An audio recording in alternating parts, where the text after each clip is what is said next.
Unanimously 2 resolution pass हुए।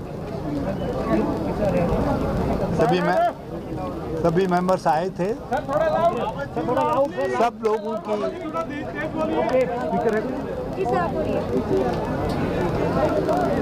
CLP की meeting हुई जो अभी कंक्लूड हुई है करीब, और 2 रेजोल्यूशन पास हुए।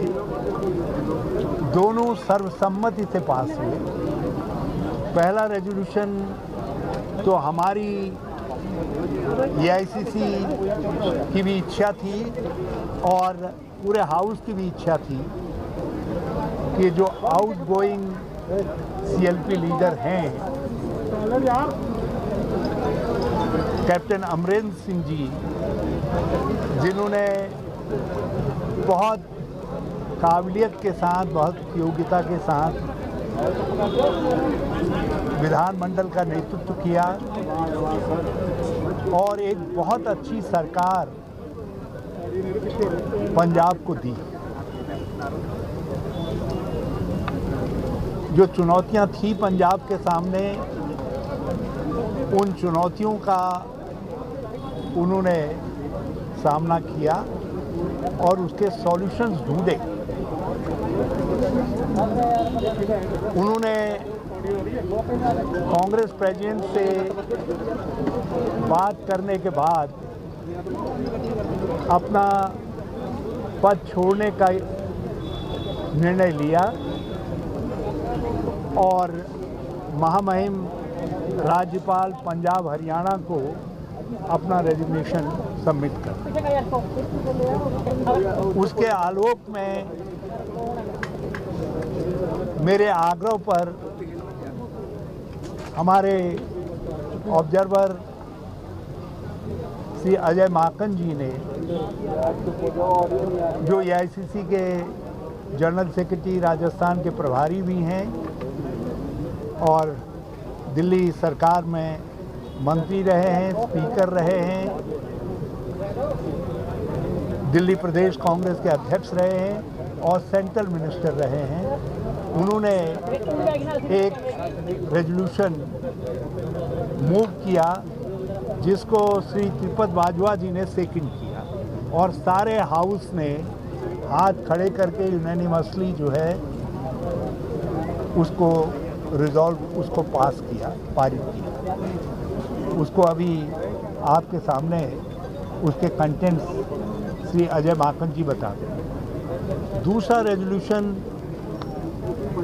सब सीनियर लीडर्स की भी, मिनिस्टर्स की भी, सबकी इच्छा थी कि हमारे ट्रेडिशंस रहे हैं, कांग्रेस की परंपराएं रही हैं कि वो कांग्रेस प्रेसिडेंट से आग्रह करते हैं कि हमारी तरफ से आप CLP के लीडर को चुन लें। तो यहाँ भी पंजाब कांग्रेस ने कहा कि हम अपने पुराने ट्रेडिशंस का अनुसरण करते हुए, उनको आदर योग्य अनुकरणीय मानते हुए हम वही रेजोल्यूशन पास करना चाहते हैं। और उस रेजोल्यूशन को जो सीनियर लीडर हैं श्री ब्रह्म महेंद्रा, उन्होंने मूव किया, जिसको श्री राजकुमार विरका, जो हमारे दलित नेता हैं, उन्होंने उसको सेकंड किया और सेकंड करने वालों में संगत सिंह गिलजिया जो MLA भी हैं और वर्किंग प्रेसिडेंट हैं, उन्होंने वो भी हैं। और उसको सेकंड करने वालों में हमारे बहुत सीनियर MLA अमरीक सिंह ढिल्लों हैं, उन्होंने भी उसको सेकंड किया। और उसके बाद हाउस ने सर्वसम्मति से सबने हाथ खड़े करके और बोले सो निहाल कह करके उस प्रस्ताव को पारित करने का काम किया। तो ये 2 प्रस्ताव पास हुए हैं। कांग्रेस प्रेसिडेंट के पास हमने पंजाब कांग्रेस की CLP की जो इच्छा थी वो पहुंचा दी है और हम उनके निर्णय जैसे हमारे पास आ जाएगा हम आपको खबर करेंगे। हम आपको खबर करेंगे। नाम किसका भेजा गया, किसके नाम का जो प्रस्ताव यूनानिमसली यहाँ रिजॉल्व किया गया कि कांग्रेस प्रेसिडेंट यहाँ के लेजिस्लेचर की तरफ से नाम चयनित करें। आपको क्या लगता है 3 महीने बाद कभी भी आचार लग सकता है? ये कोई अमरिंदर ने इस्तीफा दिया, कैसे देखते हैं? ये देखिए, हमारे यहाँ कहावत है कि जो चीज़ सामने दिखाई देती है और अच्छी दिखाई देती है तो उसकी प्रशंसा करनी चाहिए, और पूरी कांग्रेस एकजुट दिखाई दी और सबने एकजुट होकर के दोनों महत्वपूर्ण प्रस्तावों को पास किया। आप ये अंदाज़ लगा लीजिए, बहुत कुछ छपता था, बहुत कुछ सुनाई देता था, लेकिन उसके बावजूद भी पूरे 78 सारे एमएलएज ने एक स्वर से कैप्टन अमरिंदर सिंह जी की तारीफ में रेजोल्यूशन को सेकंड करने का काम। ये इसको समझा जाना चाहिए, इसलिए मैं पूरे उस पर नहीं जाना चाहूँगा कि क्या धारणाएं चल रही हैं, कौन क्या कह रहा है। ये समय उन सब चीज़ों का उत्तर देने का नहीं है। उसके लिए मैं आपकी सेवा में बाद में भी हाजिर रहूँगा। यदि मैंने सब कुछ आज ही कह दिया तो आपकी रुचि मुझ में कल ख़त्म हो जाएगी। मैं चाहता हूँ आपकी रुचि मुझ में बनी रहे, और इसलिए ये आपके सीनियर स्पोक्स पर्सन भी रहे हैं EICC के। मैं अजय जी से कहूँगा कि दोनों के जिस्ट के विषय में थोड़ा अजय जी सेंटर में लाउड बोलिएगा। आज कांग्रेस लेजिस्लेचर पार्टी पंजाब का बहुत ही महत्वपूर्ण बैठक यहाँ पे हुई और हमारे 80 में से 78 विधायकों ने इसमें हिस्सा लिया और सर्वसम्मति से 2 प्रस्ताव यहाँ पर पास हुए। पहला प्रस्ताव AICC की तरफ से कांग्रेस अध्यक्षा की तरफ से हरीश रावत जी के कहने के ऊपर मैंने रखा, जिसमें हमने कैप्टन अमरिंदर सिंह जी ने जो योगदान उनका पंजाब के लिए और कांग्रेस के लिए रहा उसकी हमने तारीफ करी, उसका धन्यवाद किया और साथ साथ में ये उम्मीद करी कि आगे भविष्य में भी इसी प्रकार का मार्गदर्शन कैप्टन अमरिंदर सिंह जी की तरफ से कांग्रेस पार्टी को मिलता रहेगा। और दूसरा प्रस्ताव भी सर्वसम्मति से हमारे यहाँ पर पास हुआ, जिसके अंदर कांग्रेस अध्यक्षा को अधिकृत किया गया कि वो कांग्रेस विधायक दल के नेता को चुने और उसके साथ साथ में जो वो सर्वसम्मति जो वो चुनेंगी, जो जिसको चिन्हित करेंगी, वो सर्वसम्मति से सब लोगों को मंजूर होगा। तो ये 2 प्रस्ताव यहाँ पर हमारे सर्वसम्मति से पास हुए। जो पहला प्रस्ताव कैप्टन अमरिंदर सिंह जी की तारीफ करते हुए और उनको धन्यवाद करते हुए मैंने हरीश रावत जी के कहने पर रखा, उसको त्रिपत बाजवा जी ने उसको सेकंड किया।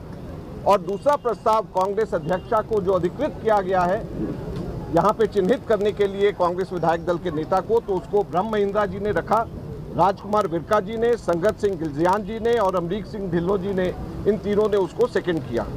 तो ये हम लोगों का दोनों के दोनों रेजोल्यूशंस हैं, जिसकी जानकारी हमने कांग्रेस अध्यक्षा को दे दिया है और हम वापस उनकी तरफ से जो रिस्पांस है, जो वापस उनकी तरफ से गाइडेंस और डायरेक्शंस है, उसकी हम वेट कर रहे हैं और जैसे ही हम लोगों को जानकारी मिलेगी हम आपको बताएंगे। नाम को लेकर के कोई चर्चा नहीं हुई, लेकिन हम जल्दी इसको थैंक यू। हम जरा उनसे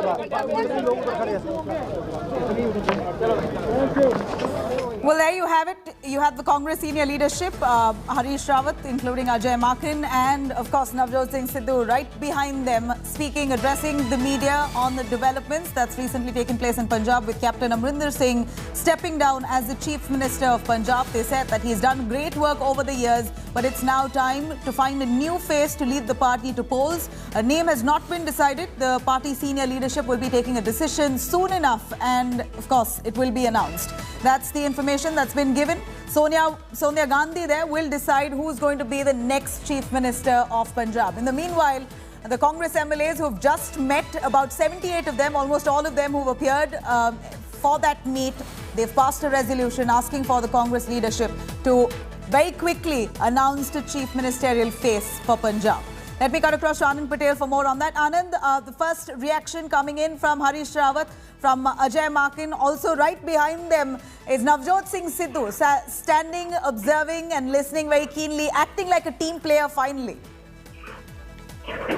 Yes, he'll be a happy man. This is what he's been demanding right since the beginning, and he's finally got it. So, big thorn in Sidhu's way of taking over the entire responsibility has been taken out. But it remains to be seen as to who replaces Captain Amrinder Singh. We are told that it will not be Navjot Singh Sidhu for the time being, at least.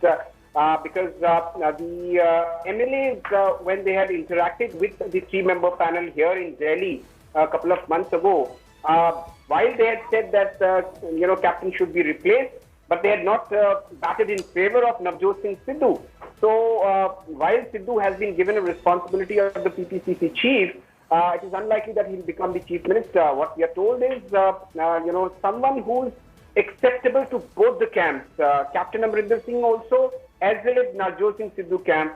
That person is going to be the chief minister, and in all likelihood it's going to be a Hindu face, given the fact that the state unit chief is already a Jat Sikh. So to keep the caste and religious communal permutation combinations in its favor, the Congress party might go in for a Hindu face as the chief minister in the interim period, because only less than 6 months are left for the next assembly to be constituted. So it looks likely that Hindu face will be the chief minister, and we are told that Sunil Jakhar is the front runner as far as becoming the next chief minister is concerned. We are told also a couple of names are there. Among them is Kunjit Nagra, the MLA from Fatehgarh Sahib. He is a Jat Sikh.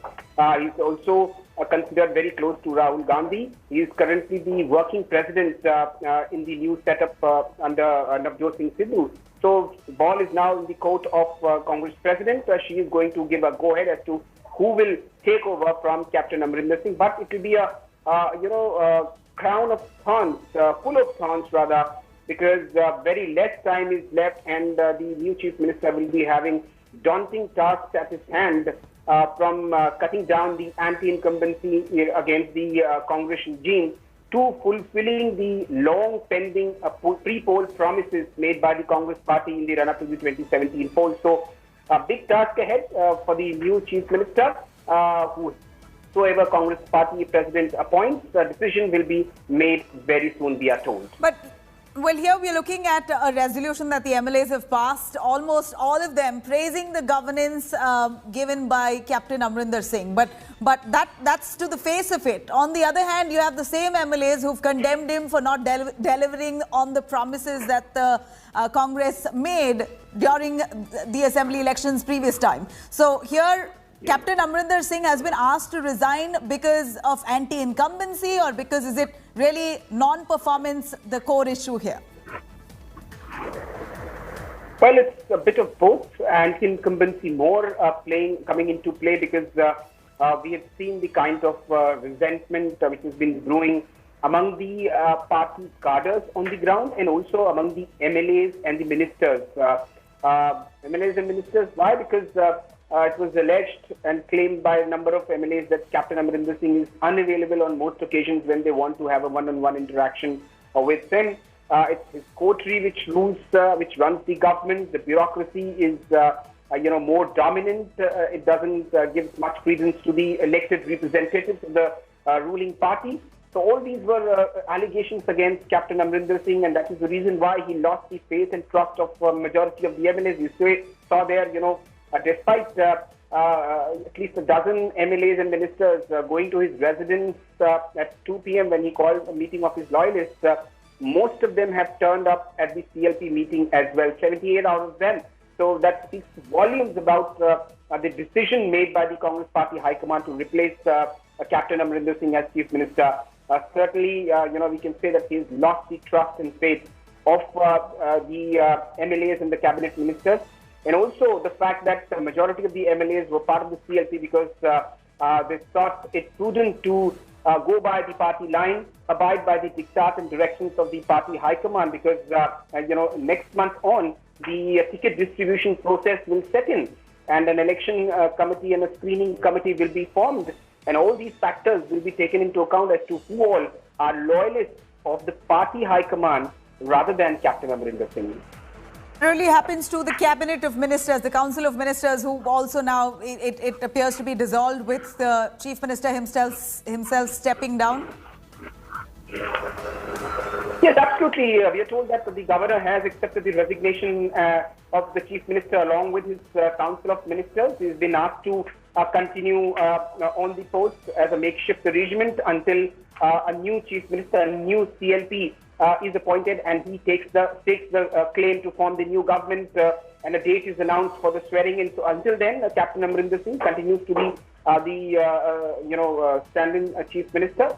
That is a tradition. That is what is being followed here in this case as well. And we think that the decision will come very soon because we are told it's almost decided. It's just a matter of time as to when the decision will come from 10 Janpads about the man who's going to lead Congress party into the assembly polls of 2022. All right, stay with us, Anand. I'm going to quickly cut across to our reporter joining us on ground. Of course, Captain Amarinder speaking exclusively to India Today.